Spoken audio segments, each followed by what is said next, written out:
Welcome to NTD News, I'm Paul Graney. Here are today's top stories. The US is sending reinforcements to Iraq to help protect the US embassy there after thousands of violent protesters attempted to get in. New Year's celebrations are already underway in some parts of the world, opening the new decade with plenty of fireworks. And in Times Square, we check how the crowds are braving the cold as they wait for the ball to drop. Protesters in Hong Kong form human chains across the city. They carry their months-long movement into 2020 with midnight countdown rallies. And as extreme sports gain popularity, we hear from one extreme athlete who says he wants even more daring stunts.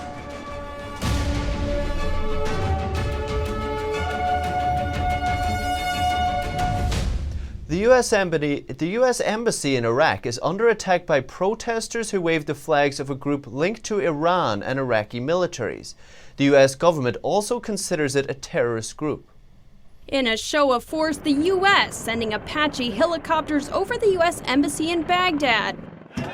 This after thousands of protesters attacked the embassy throughout the day. They destroyed the security outpost, threw stones over the wall, and rattled the gate to the compound. Protesters broke through the first layer of security at the embassy. There they damaged a reception area before being expelled by Iraqi security forces. Today we come here protesting the airstrikes by an American drone near borders. We have 25 martyrs. Today we have revenge. We entered the U.S. Embassy and set it on fire. They are angry over U.S. airstrikes in Iraq and Syria over the weekend that killed 25. The U.S. says the strikes were in response to attacks on a base in Iraq that killed one U.S. contractor and injured 4 American and 2 Iraqi service members. Iraqi officials said the ambassador and other staff have been evacuated from the embassy, but American officials say they have not. Meanwhile, U.S. embassy security remain inside. The U.S. also deployed U.S. Marines to the embassy from Kuwait as support. The U.S. has blamed Iran for the attacks on its forces in Iraq. That we will not stand for the Islamic Republic of Iran to take actions that put American men and women in jeopardy. Complicating the situation is that the group the U.S. blames for the attacks, Kataib Hezbollah, is tied to the Iraqi military. The U.S. has labeled Kataib Hezbollah a terrorist group and a part of the Islamic Revolutionary Guard Corps, which is linked to the Iranian military as well. President Trump on Tuesday warned Iran that it would be held fully responsible for the attacks on the U.S. embassy. He also warned Iraq that he expects it to use its forces to protect the embassy. Iraq initially condemned the U.S. airstrikes. A State Department spokesperson said Secretary of State Mike Pompeo spoke with the Iraqi Prime Minister and President by phone on Tuesday. They assured him Iraq would guarantee the safety and security of U.S. personnel and property. President Trump said today that he will be signing Phase 1 of a trade deal with China on January 15th. He said the ceremony will take place at the White House and that he will at some point travel to Beijing to work on the second phase of the deal. The South China Morning Post reported yesterday that Washington had extended an invitation and Beijing had accepted. Until today, though, no one had confirmed that. And 2020 may be the year you get fewer annoying robocalls. A new law is increasing fines for companies using the phone to sell illegal financial schemes and other services. President Trump signed the bipartisan bill into law on Monday after it was passed by the House and Senate earlier this year. The Traced Act gives officials the authority to fine companies $10,000 for each illegally placed call. It also extends the statute of limitations from 1 to 4 years due to the difficulty of finding and prosecuting offenders. Americans have dealt with more than 1 billion of these calls. But of course, they're not just a nuisance, Mr. President. Too many Americans fall victim to sophisticated robocall scammers and have their money or identity stolen. Senator John Thune, who spearheaded the bill, explained that it can take months or years to recover from falling victim to scammers. But I believe we need to make sure there is a credible threat of criminal prosecution and prison for those who use robocalls to prey upon the elderly and other vulnerable Americans. The new law comes after the Federal Communications Commission announced a nationwide crackdown of robocalls in June. That's also when it gave wireless carriers permission to block some unwanted calls automatically. And the US has yet to celebrate the new year, but from Sydney to Tokyo, people have already begun to rung it in. Here's a snapshot of some of those celebrations. New Zealand was one of the earliest countries to greet the new year. In Auckland, half a ton of fireworks were set up from the Sky Tower above the city centre. In Australia, more than 1 million people gathered at the Sydney Harbour to see the fireworks. Thousands of South Koreans filled the cold streets of Seoul for a bell tolling ceremony. The bell is rung annually 33 times by celebrities and other prominent people.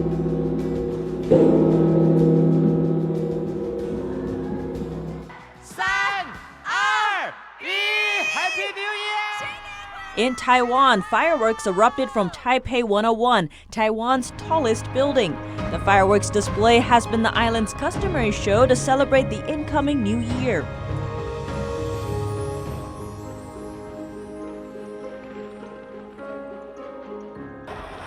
Crowds gathered in Tokyo Shibuya City to count in 2020. Tokyo will also host the 2020 Olympics, a highly anticipated event for the capital and the entire nation. In Thailand's Bangkok, the public welcomed 2020 with a spectacular fireworks display over the Chao Phraya River.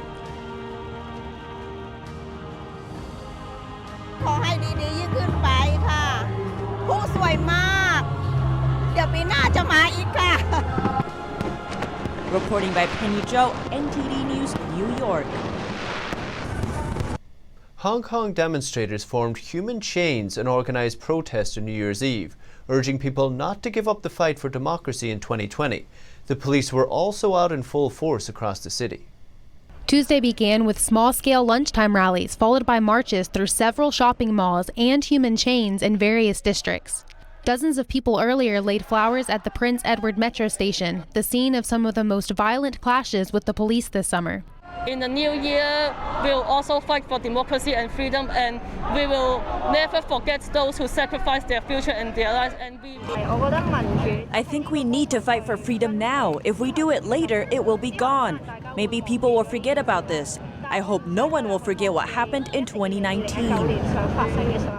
A New Year's fireworks display that traditionally lights up the famed Victoria Harbour was cancelled amid safety concerns. A light show and smaller-scale fireworks took place instead.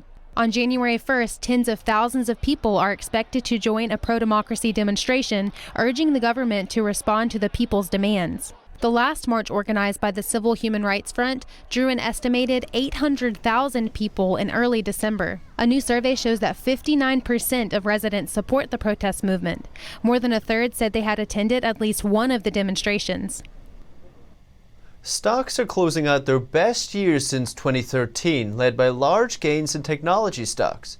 The benchmark S&P 500 index soared almost 29% for the year. The S&P 500 rose 9 points to 3,230. The Dow Jones Industrial Average added 76 points to 28,538. And the Nasdaq rose 26 points to 8,972. Bond prices fell, sending yields higher.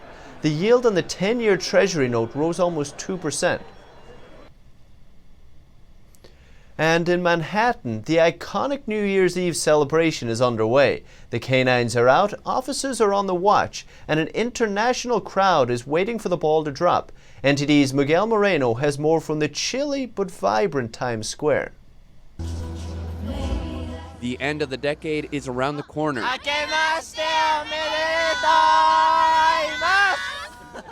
And Times Square is packed with people waiting for the ball to drop. I'm not used to it because I'm from the country, so it's definitely a lot more than what I expect, but I'm ready to get after it, ready for the ball to drop, ready to experience it for the one time. Despite New Year celebrations around the world, Times Square has its reputation and the crowd is international. So that's what, we have been here for almost 6 hours and we have to be here for almost 9 hours, 40 minutes.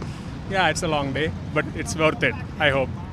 Some came well prepared. A lot of food here, like water, hamburgers, bananas. So Peruvian food, I'm assuming, or New York. Oh yeah, you can show her. Food, hot dogs, corn dogs. And some Peruvian candy. The NYPD said this year's celebration will probably be the safest place on earth. Officers, canines, and drones will watch for trouble while people enjoy the entertainment. But from what we saw, people were getting quite comfortable with each other. How does it feel being here? Everyone's It feels wonderful. Everybody's very friendly, making a lot of new friends. New Year's resolutions would just be for people to look each other in the eye and smile and be friendly and say hi. So we've got a few hours before the ball drops, but fortunately for the crowds, the temperature is expected to stay at around 40 degrees throughout the evening. Plus, as you heard, they have each other and entertainment to keep them company. Miguel Moreno, NTD News, New York. The American Automobile Association is providing a special towing service meant to prevent drunken New Year's accidents. Here's more on its tow-to-go service.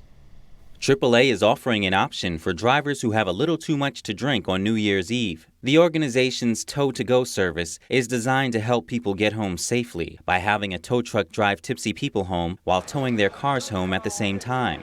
AAA is only offering the service in certain states, including Florida, Georgia, Michigan, and Wisconsin. The ride home is free of charge, but should only be used as a last resort. The offer ends January 2nd. The organization says that the service has made it possible to keep over 2,500 drunk drivers off roads, thus saving lives. The AAA website has details and specific location information. Greyhound is offering free bus tickets to runaway kids who want to go back home. The bus company has given over 16,000 free tickets to runaways. It began working with the National Runaway Safe Line in 1995. A child needs to be listed on a runaway report and have family who is willing to receive them. The organization says this is because nearly half of all runaways were thrown out. To get tickets, you can call 1-800-RUNAWAY. Once home, the National Runaway Safe Line will help connect families to resources and support. And coming up next, there's a viral pneumonia outbreak in central China. Is it linked to a deadly disease? We have more on that after the break.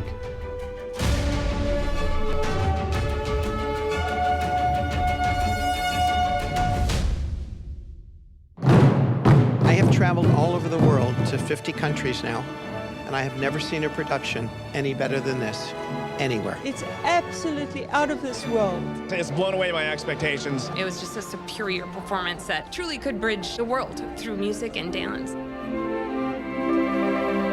Startling and breathtaking. We haven't had quite an experience like that in all the years that I've lived here, so it was special for us. I think that I learned more in this performance than I actually do in a whole week of school. The beautiful costumes and people just float. The choreography is incredible and the storyline, beautiful, beautiful. It's so beautiful. I'm getting teary-eyed watching. It's very moving. You feel it. You're feeling the show. It's like a mini vacation that transported me into another place, into another world, into another culture.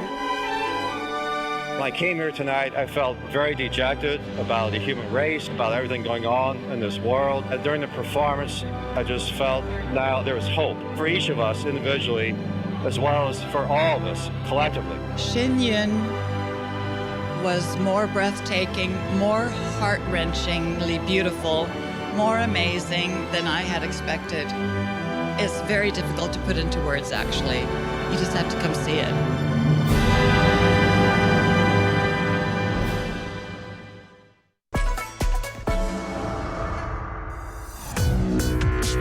Viewers have described China Uncensored like The Daily Show, but about China. At the beginning, I was super excited when I got 500 views, and now the show's grown to about 500,000 subscribers on YouTube. One episode reached 7.9 million people. I'm a little freaked out that that many people have seen my face. In 5 years, I see China Uncensored as the sole source of edutainment worldwide.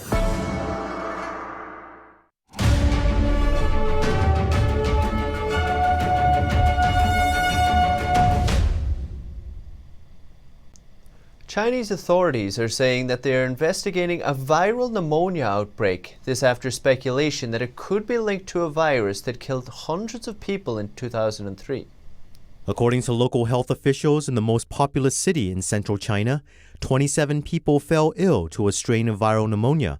Among them, 7 are in severe condition. Officials say investigation and cleanup are ongoing at a local seafood market where the first case appeared. All patients have been isolated.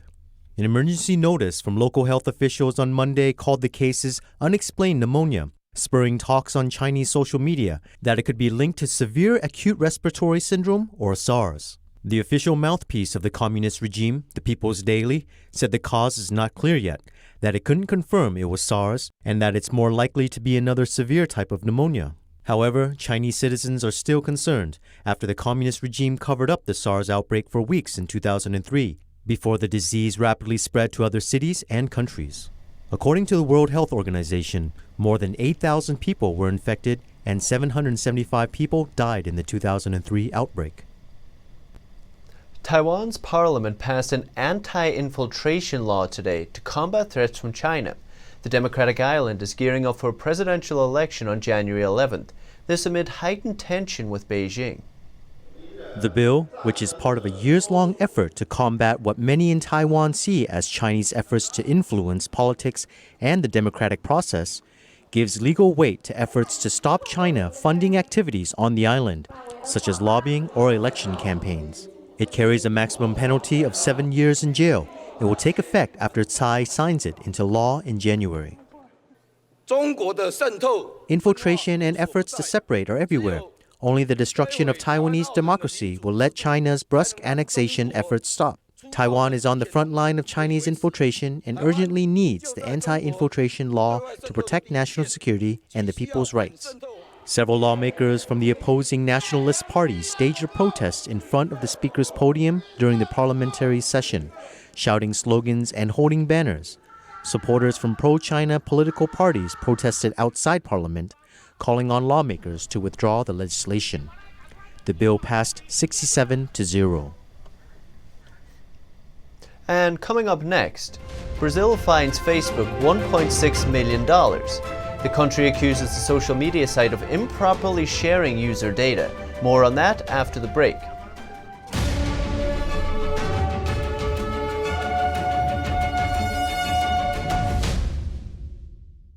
Are you tired of newspapers spinning the truth and pushing false narratives? And are you looking for honest coverage of Spygate, the true story of collusion? Or the truth behind the crisis at our southern border? Or how the Chinese Communist Party is working to subvert America and our way of life? Then you need to check out the Epoch Times newspaper. It's independent, nonpartisan, and it doesn't push any political agendas. Just go to readepoch.com and try it yourself for a full month for just $1. You'll absolutely love it. Blin nua, fui Shan, agus fui Vasa. Feliz Año Nuevo. Que este nuevo año tenga mucha felicidad y prosperidad para todos. Så vill jag önska er alla ett riktigt gott nytt år. Bonne année 2020 à tous et à toutes. Une année remplie de bonheur, de prospérité et de santé. Chào các bạn. Chúc mừng năm mới. An khang thịnh vượng, vạn sự như ý. आप सबको नववर्ष की हार्दिक शुभकामनाएं. سال نو را به همه تبریک میگم و امیدوارم که سال خوب و خوشی dاشته bashim. Vă doresc un an fericit cu multe împliniri și liniște slutească. La mulți ani. Buon anno nuovo, che i bei momenti di queste giornate possano diventare dei bei ricordi per il futuro. Buone feste a tutti. 新年快乐，祝大家万事如意. אני מאחל לכם שנה טובה. 신혼의 민투르기 2020-다 амар амгалан амжилт бүтээлээр дүүрэн байх болтугай гэж хүсэн ярив. 祝大家新年快乐，心想事成，万事如意. Yeni yılınız kutlu olsun. 2020 yılı sağlık, mutluluk ve huzur dolu olsun. 새해 복 많이 받으시고 가족 모두 행복하세요. 明けましておめでとうございます. Frohes neues Jahr, viel Erfolg und Gesundheit im neuen Jahr. Season's greetings. I hope you had a wonderful holiday season and I wish you a bright new year ahead.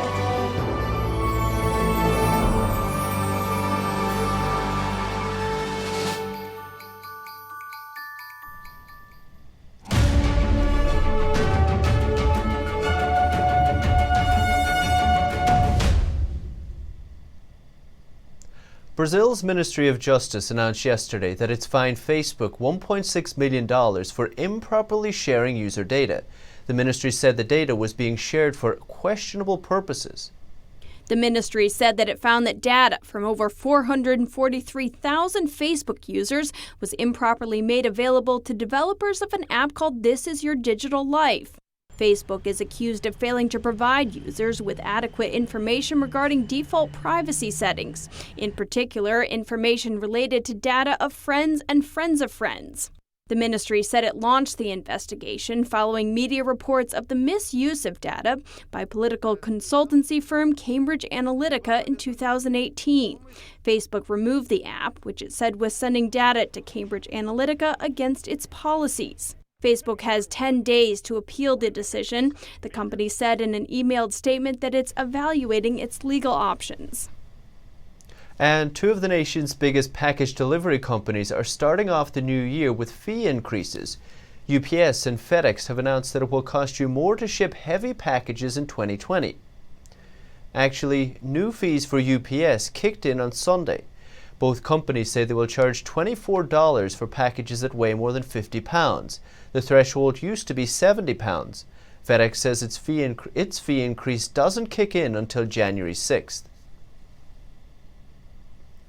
And a recent diet trend known as intermittent fasting is gaining popularity. The diet is essentially going long stretches of time without eating. Scientists are saying now that the weight loss strategy may also have health benefits. A new study suggests that intermittent fasting improves blood sugar control, blood pressure, and oxidative stress, even if you don't change what you eat. The study was conducted at LSU's Pennington Biomedical Research Center. The results show that by strategically timing your meals, you can lose weight by lowering appetite rather than burning more calories. You eat, you don't pay attention to the calories, but you pay attention to the clock. And the clock, you concentrate all your eating, let's say, over 6 hours or 8 hours or up to 10 hours. The technique seems to have health benefits even without losing weight or limiting calories. One participant said that after a year on the regimen, she was able to cut out her high blood pressure medication. Managing her weight also became easier. However, research on intermittent fasting is still limited, including how effective it actually is for managing weight. And coming up next, as extreme sports gain in popularity, at least one athlete is asking for even more extreme stunts. That and more when we return.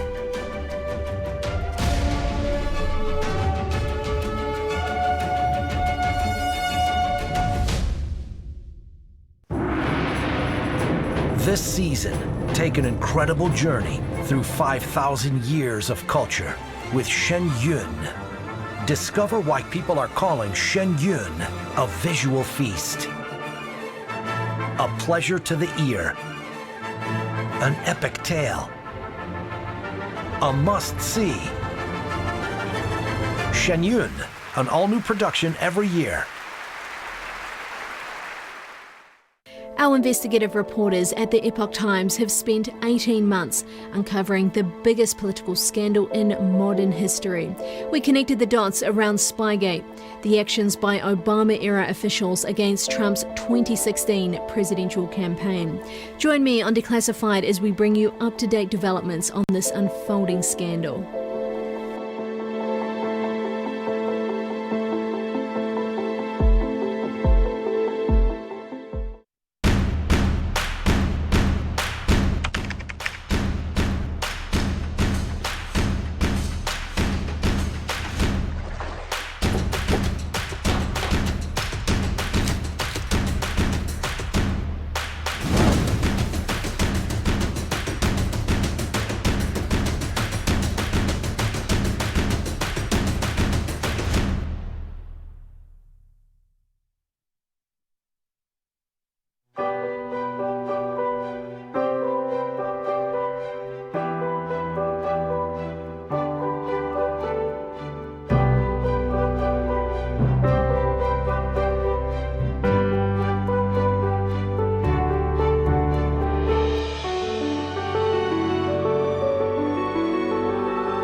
As extreme sports moves from the niche to the mainstream, a new generation of athletes is emerging.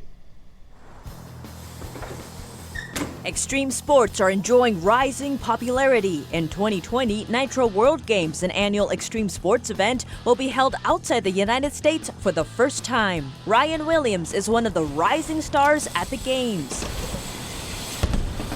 It almost takes a while to hit you after you land a trick, especially if it's a wall first, because it's kind of surreal. The gravity-defying stunts do not come easy though. I smashed my teeth out, separated my shoulders, fractured my skull twice, broke my ankle, and my wrist is maybe broken right now. But Williams says he is lucky compared to his peers. Maybe to like a normal person, someone's like, oh, that's actually really bad, but for 15 years in action sports, that's good. Still, Williams and his competitors are pushing for bolder stunts, helped by evolving safety technology. Now with the airbags, you still break bones and you still can get knocked out, but it takes a huge fear factor away, and you can go for things now and have never tried it before because you're pretty much going to be safe. The pair will compete in Nitro World Games in 2020. The event features stunts on motorbikes and BMXs and attracts up to 80,000 people. A zoo in Michigan is celebrating its first ever birth of a baby black rhino. The 100-year-old zoo in Michigan's capital had a lot to celebrate this holiday season. A 12-year-old female black rhino gave birth to her very first calf on Christmas Eve. Zookeepers say the calf stood up about an hour and a half after the birth and appears to be nursing well. Behind the scenes, the mother and calf are getting along well. The pair won't be visible to the public until the weather gets better in the spring of 2020. But while you might not be able to see the rhino yet, there are other ways to participate. There's a contest on their website and social media to help pick a name for the baby rhino. The donations help further the zoo's animal health program. Voting closes on January 8th. In the wild, illegal poaching and loss of habitat has pushed the black rhino population to the brink of extinction. Experts say only about 5,000 individual black rhinos are alive in the wild today. Despite wildfires ravaging much of Australia, zookeepers at the capital zoo still managed to give the animals a festive holiday season. Australian koalas peer curiously as zookeepers hang festive bundles of eucalyptus leaves. The little one reaches out to get a closer look. A Tamar wallaby nibbles away at a tasty treat, while another sniffs some pine branches. Rufous rat kangaroos enjoy some fruit cut into star shapes. One snatches up a tasty treat and bounces away. And the red kangaroo, a giant compared to the other animals, saunters off to investigate the festive additions. Keepers at Sydney's Taronga Zoo say they aim to create enrichment for the animals. They say it's especially important to give them activities that mimic some of their behaviours in the wild, like playing or foraging for food. And that's all for today's news. From all of us at NTD News, we wish you a bright new year ahead. And for the last time this year, thanks for tuning in. I'm Paul Graney.